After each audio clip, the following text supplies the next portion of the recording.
Hello everybody. We have a 17-year-old GE Advantium microwave oven. This happens to be a 240 volt oven, and it has served us really well. It's a fantastic machine.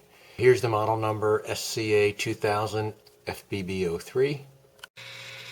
The problem that we're having with this microwave oven is you can hear the motor running even when the oven is completely off. So I'm looking through the oven cavity here where the light is toward the magnetron, and hopefully you can hear that. What that is the damper. There's a curved metal damper here. A door is the best way to describe it.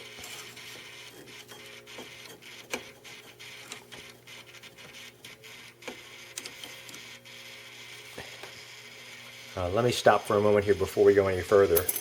This unit is powered up right now. Microwave voltages are very dangerous, so if you don't know what you're doing, don't even attempt to do this. This capacitor right here stores a very nasty charge, and if you get shocked by it because you got your fingers somewhere in this machine where they shouldn't be, it can be very lethal. I'm not going to go too far into it because you really shouldn't be messing with it if you don't understand what's going on here. But you can hear that noise. It's pretty irritating, and I have figured out how to solve it. What I'm going to do is, after some consultation with my friends at GE Appliances, this curved metal door here does not serve any purpose other than to control temperature and moisture. So when you're in the speed cook setting, that door closes, and it is intended to keep the cold air out and basically the warm air in the cavity, and to keep the moisture in the cavity.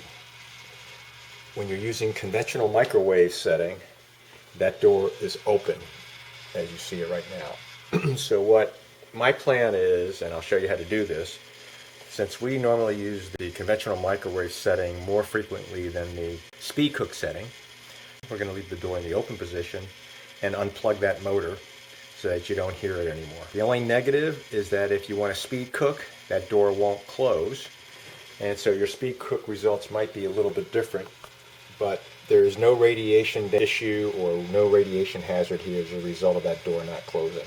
The other option is to put the door in the closed position and then unplug the motor, and you can get the door into the closed position by playing around with this little micro switch. There's a micro switch right here, pushing in out of that with micro switch with the door open or closed, and you can poke around on the door, move the door with I use a wooden stick here, but you can see I push that button and I've got that motor to turn off. So I've just fooled it into thinking that it's in a different setting. I'm going to disconnect the motor itself so we can eliminate that problem. But if you decide you're speed cooking more than conventional microwave, you can put the door in the closed position, disconnect the motor. The negatives to that are your cavity light will always be blocked, number one. You'll have very good speed cook performance, but in conventional microwave mode, you're going to have a little excessive moisture being generated in here depending on what food you're cooking, and all you need to do is wipe down that excessive moisture. That's the negative. Either way, you got to decide for yourself how you're using your microwave or how you're using your Advantium oven. Decide whether you want the door closed or open. We're going to leave our door open. It's going to affect the speed cook performance, which is rarely used, and go from there. We're looking into the right side of the appliance right now, and directly above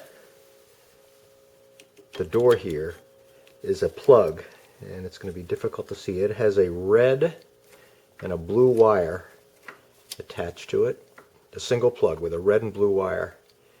All you need to do is unplug that. It's a single plug, and that damper motor will stop running. So let me just reach in here.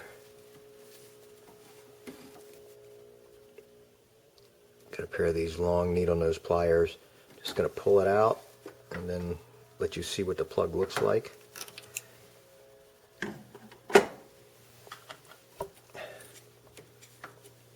what it looks like. A red and blue wire attached to that motor. You unplug that and you won't hear that motor running anymore. So that's my tip on how do you resolve that noise. You don't really hurt anything, but you lose some convenience, and it keeps you from having to buy a new microwave oven. So if you found this video helpful or informative, please give me a like, thumbs up, and subscribe to my channel. Thanks for watching.